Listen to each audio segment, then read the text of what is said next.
بسم الله الرحمن الرحيم صاد والقرآن ذي الذكر بل الذين كفروا في عزة وشقاق كم أهلكنا من قبلهم من قرن فنادوا ولا تحين مناص وعجبوا أن جاءهم منذر منهم وقال الكافرون هذا ساحر كذاب أجعل الآلهة إلها واحدا إن هذا لشيء عجاب وانطلق الملأ منهم أن امشوا واصبروا على آلهتكم إن هذا لشيء يراد ما سمعنا بهذا في الملة الآخرة إن هذا إلا اختلاق أأنزل عليه الذكر من بيننا بل هم في شك من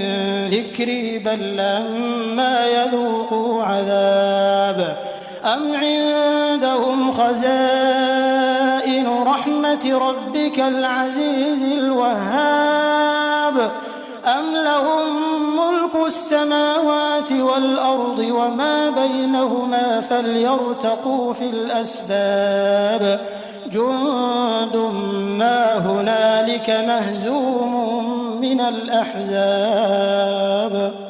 كذبت قبلهم قوم نوح وعاد وفرعون ذو الأوتاد وثمود وقوم لوط وأصحاب الأيكة أولئك الأحزاب إن كل إلا كذب الرسل فحق عقاب وما ينظر هؤلاء إلا صيحة واحدة ما لها من فواق وقالوا ربنا عجل لنا قطنا قبل يوم الحساب اصبر على ما يقولون واذكر عبدنا داود ذا الأيد إنه أواب إنا سخرنا الجبال معه يسبحن بالعشي والإشراق والطير محشورة كل له أواب وشددنا ملكه وآتيناه الحكمة وفصل الخطاب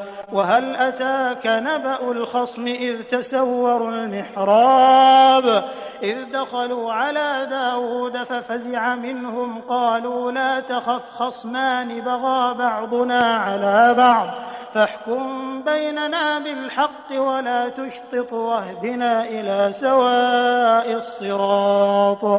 إن هذا أخي له 99 نعجة ولي نعجة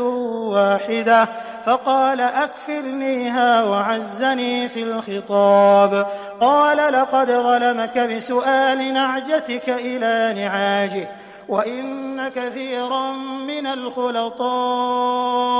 ليبغي بعضهم على بعض إلا الذين آمنوا وعملوا الصالحات وقليل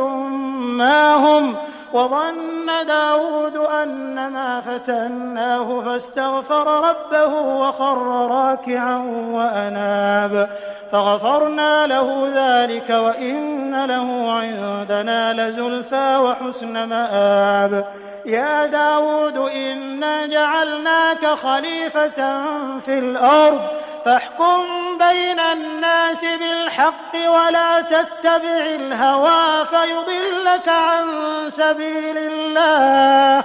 إن الذين يضلون عن سبيل الله لهم عذاب شديد بما نسوا يوم الحساب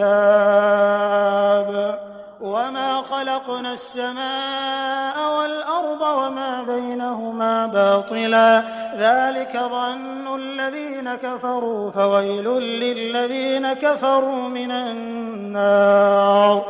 أم نجعل الذين آمنوا وعملوا الصالحات كالمفسدين في الأرض أم نجعل المتقين كالفجار كتاب أنزلناه إليك مبارك ليدبروا آياته وليتذكر أولو الألباب. ووهبنا لداود سليمان نعم العبد إنه أواب إذ عرض عليه بالعشي الصافنات الجياد فقال إني أحببت حب الخير عن ذكر ربي حتى توارت بالحجاب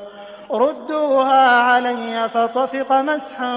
بالسوق والأعناق ولقد فتنا سليمان وألقينا على كرسيه جسدا ثم أناب قال رب اغفر لي وهب لي ملكا لا ينبغي لأحد من بعدي إنك أنت الوهاب فسخرنا له الريح تجري بأمره رخاء حيث أصاب والشياطين كل بناء وغواص وآخرين مقرنين في الأصفاد هذا عطاؤنا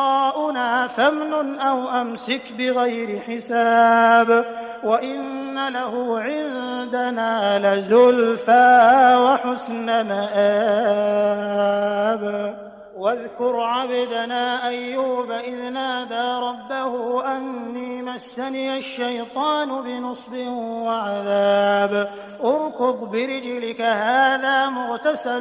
بارد وشراب ووهبنا له أهله ومثلهم معهم رحمة منا وذكرى لأولي الألباب وخذ بيدك ضغثا فاضرب به ولا تحنث إنا وجدناه صابرا نعم العبد إنه أواب واذكر عبادنا إبراهيم وإسحاق ويعقوب أولي الأيدي والأبصار إنا أخلصناهم بخالصة ذكر الدار وإنهم عندنا لمن المصطفين الأخيار واذكر إسماعيل واليسع وذا الكفل وكل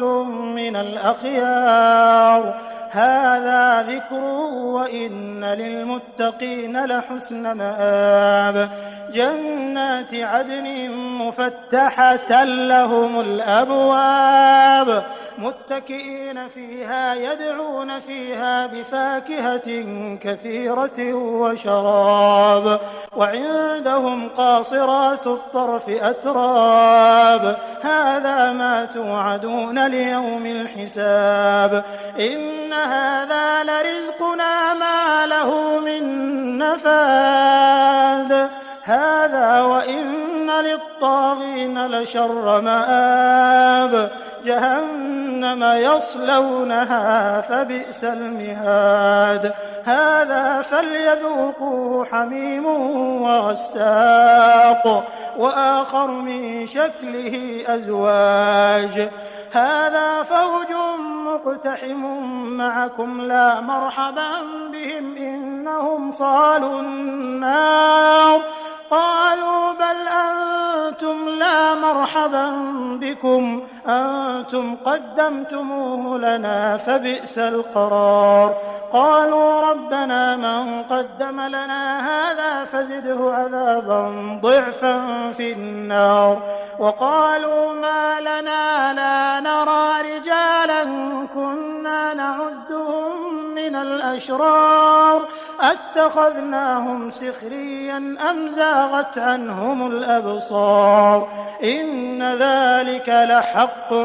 تخاصم أهل النار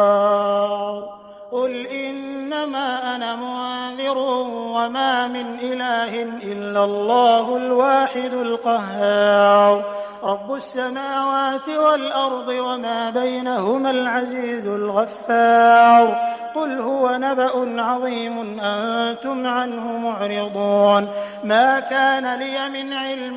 بالملأ الأعلى إذ يختصمون إن يوحى إلي إلا أنما أنا نذير مبين إذ قال ربك للملائكة